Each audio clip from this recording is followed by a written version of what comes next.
I want to introduce you to a gentleman called Mustafa Rezvani. I wonder if I said to you, how many people in the last 6 years have you led to the Lord? I wonder what you'd say. 1, 2, 3, 5, 10?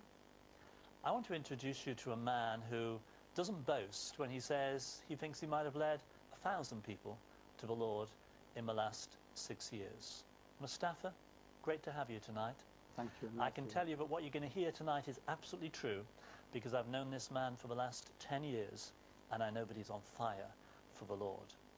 So, good to have you, Mustafa, tonight. Why are you in London at the moment? Because you don't live in London, do you? No. There was a conference about Islam near the parliament, and about more than 200 church leaders. Obviously, they are aware, and maybe I should say they are worried what Muslims and Islamic force, Islamic people, they are doing in Europe and in UK. So this conference was praying about Muslims, praying that God touch Muslims' heart, give them peace, joy, like He did for me, and also how we can show the love of God to Muslims, because Jesus, God made Muslims, He knows them, He loves them, and this is what exactly happened to me. I used to be a very fanatic Muslim, as you know. I used to hate Christians, I used to hate Jews, I used to hate Muslims because... Whoa. We want to go back to the beginning and hear all about this. Okay. But the conference today was actually in Parliament, wasn't it? Is that right? It was a parliamentary conference, yes. But some Muslim leaders and Muslim Christians and Muslim intellectuals, they were involved, plus church leaders, yeah. and politicians. And Baroness Cox was That's right. the chair yes. of it? That's right. Okay, and you were there, and I'm sure it was very helpful to have you. Okay, so some of you may gather that English is not Mustafa's mother tongue, but he's a very good speaker. We may just need to listen quietly and attentively. Mustafa, where were you born? I was born in Iran. Iran? Yes, okay. I was brought up. That's a country that's in the news rather a lot at the moment, isn't That's it? right, yes. Okay. Are we allowed to ask you how long ago you were born in Iran? Yes, I was born 1952. Okay, so was the Shah still That's on right. the throne then? That's right. Shah of Persia. That's right. So when was he? What exile? He went into exile. I think 1978 or 79. Right. Yeah. So try and just picture for us the 20-odd years that you were there while the Shah. What was life like in Iran at that time? Life in Iran that time was very good. We had security. The economy was very good, growing, and inflation. I hardly can remember any inflation in Iran when I was living there. Plus, people had freedom. It was fantastic. Many foreigners, many foreign investors, they used to come invest money, and the country was growing. Right. Iran was the best country in the whole Middle East. Okay. And what was your home like? My home was very good. I come from a religious city called Mashhad. My city is 100 miles far from Russia and 100 miles from Afghanistan. I come from, I can say, middle-class family. All my family are educated. They are not religious clergy. They fast and they believe in Islam strongly, and they pray, and nobody drinks, nobody smokes, nobody gambles.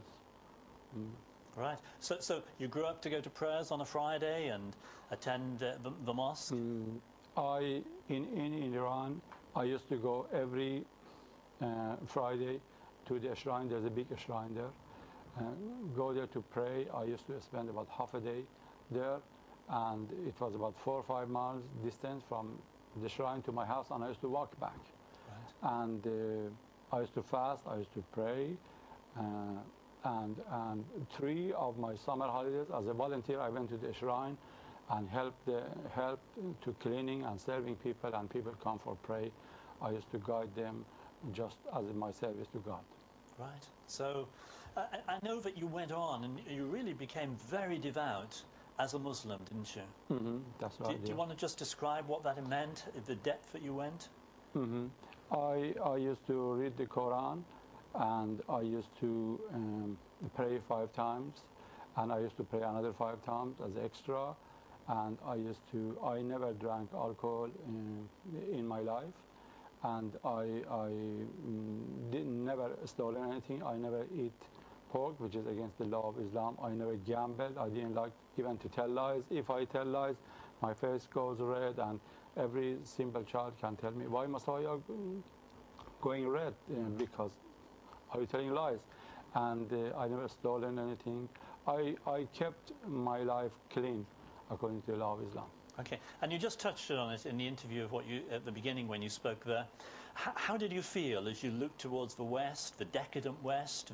You saw the pictures of the way that our young people act and the effects of drink and smoke. When I came to England, I found it's very strange, because I found sometimes the pubs, which I didn't know what does it mean. It was full of smoke, full of noise, full of people drinking alcohol. And I am quite a nosy person. I used to go inside and ask them, what's happening, why you are drinking? And they used to say, English people in London, is our social life, we like it, we are full of joy and happy.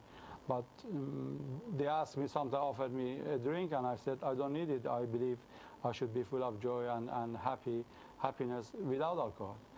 And I found Europe and America a bit different from Islam, a bit harsh, a bit opposite each other.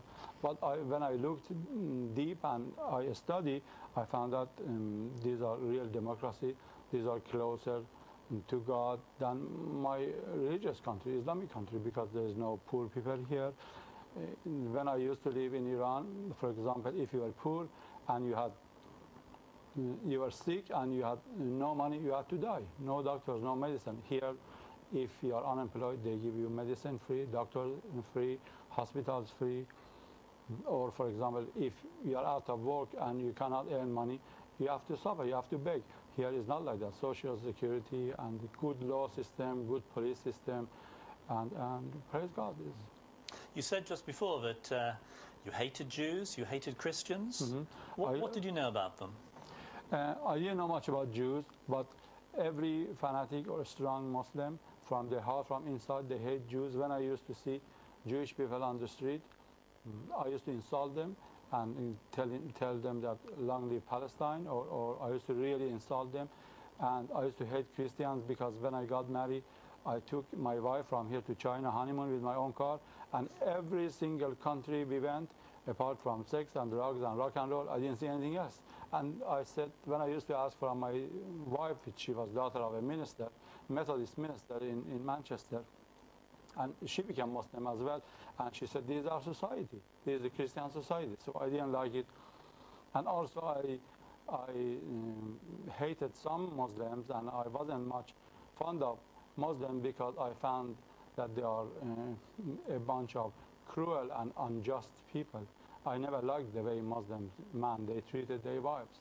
I never liked the way that the injustice and unsocial things happens in Islam. For example, when I was in school, we had a very good religious teacher, and he said, go and study and talk to a person which is wiser than you, and he said, go and research. If you found a better religious with good practical reasons than Islam, you convert, you go. The same day in my city, I went to a church. I found very peaceful, very joyful. I found Christians that are smiling. I thought they are silly, because Muslim man that time, they didn't smile. And I didn't understand it very well, because I believe my heart wasn't ready.